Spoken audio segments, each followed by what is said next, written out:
Hello and welcome to Empire of Wargames. My name is Lissblade and today we are going to talk about the Hedonites of Slaanesh 2021 Battleforce. If you enjoy the content, consider leaving a thumbs up and subscribing, as well as checking the links down in the description below. Alright, let's get into the video.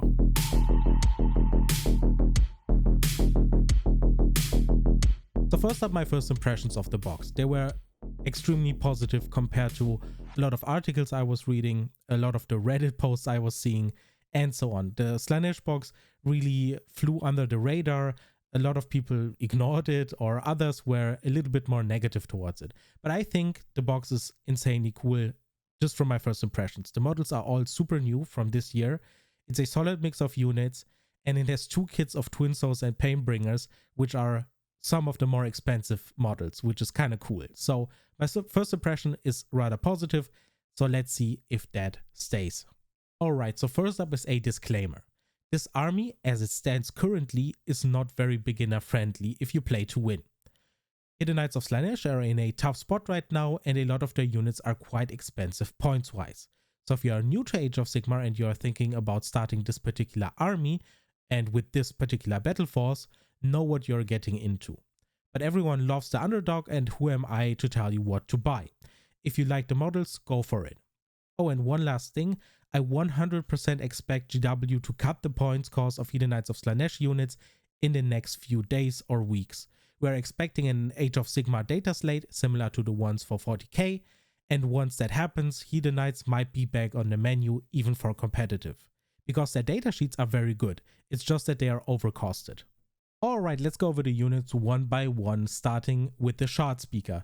This is your basic caster and support unit for 150 points. It's definitely a really good caster, and it's a good inclusion simply because it's cheap, you can use it multiple times without having to worry about it, and it's also a model that synergizes very well with your ranged units, and there are plenty of them in the box, like for example the Blissblade Archers or the Exalted Seekers, which can be Blissblade Seekers. Next up are the Slang or Fiend Bloods. These are quite fun to use in-game and might surprise your opponent when it comes to their special rules. 12 attacks on a charge and the possibility to dish out a mortal wound here or there are not bad, but definitely one of the units that could use a points cut. 150 for 3 of them seems rather steep. Next up are the aforementioned Blissblade Archers. This is possibly the most useful unit in the box as it stands. They're fast, since they can run and shoot. Their weapons are decent with 21 attacks, hitting on 4s and wounding on 3s for 180 points. I do hope that they go down in points a little bit, but the Blissblade Archers are all around a solid unit, and you will see a lot of use in most of your lists.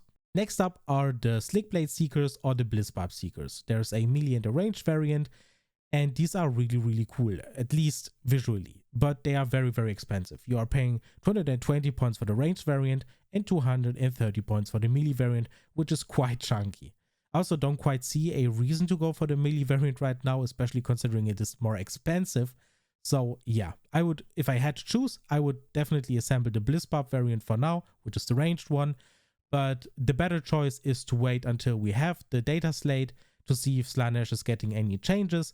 And after that, you can make a more informed decision as to how to assemble your Exalted Seekers.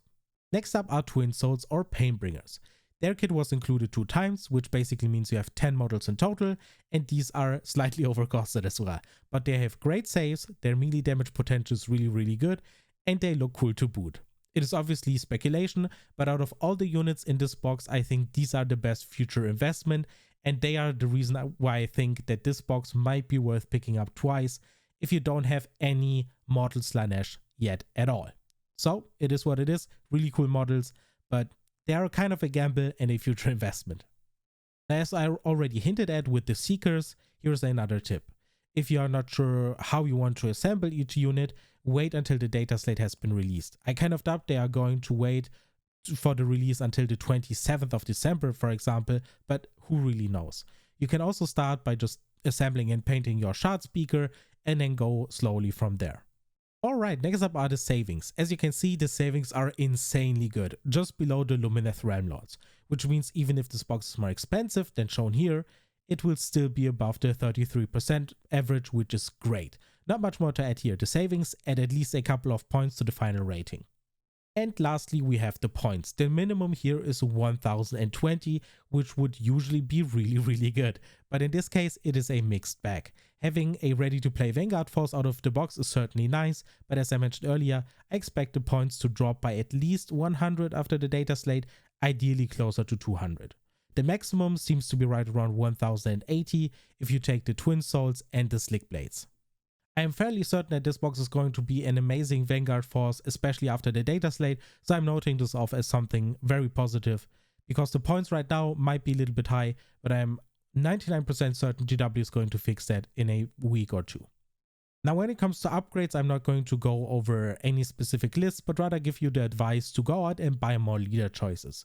Especially the more imposing named characters are usually units you cannot go wrong with. To name a few and give you a couple of concrete examples, there is Sigvald, there's Glutos, there's Celeste, there's the Contorted Epitome, or the Keeper of Secrets. They're all brilliant choices when it comes to your leader slots. So yeah, all of these are great options to buy, either right away or once you are done with painting the box and want to buy the next upgrade. Lastly, you want to have more Battleline, considering there's only one true Battleline unit in the box. Demonites are the way to go for now, but if you want to stick with the Slaanesh Mortals theme, just go for more Blissblade archers. Now after you've bought a couple of leaders and additional Battleline, you should be sitting at a comfortable 2000 point. Now the list you see here right now is going to be outdated very soon, but hopefully you'll just be able to throw in the Seekers I've cut from this list and you're getting them in the Battleforce. You just throw them back into the list and call it a day. That would be ideal. Alright, let's get to the conclusion, and the conclusion is rather simple. I thought evaluating this box would be rather complex considering the state of the faction and what is going on with Mortal Slaanesh especially, but generally I have high hopes for the future of the faction and I personally think this box is excellent. The points are solid even if they get cut by 100 or 200, and the savings are amazing as well. I'm a big fan of the composition of the box as well. And yeah, all of the models are super new and have been released this year, which is crazy to think about. You can even buy the box twice and you would probably get away with it, considering you can easily kit bash the second shard speaker or use the model twice. Having two shard speakers is definitely not a bad thing. The only downside I see is the current state of the faction, and that might change. So this might be surprising to some, but I would personally rate this box a clean 9 out of 10. I still think that the Soulblight Gravelords box is better, and in hindsight I would have probably rated that one a 10 out of 10, but I think a lot of articles and videos are not being fair to this box simply because of the state the army is in currently. What a cool surprise to end the Battleforce videos with. I hope this video was helpful to you, and if you have any questions, please don't hesitate to ask in the comments. I'll try my best to answer them as quickly as I can. Alright, I see you in the next video. Bye bye.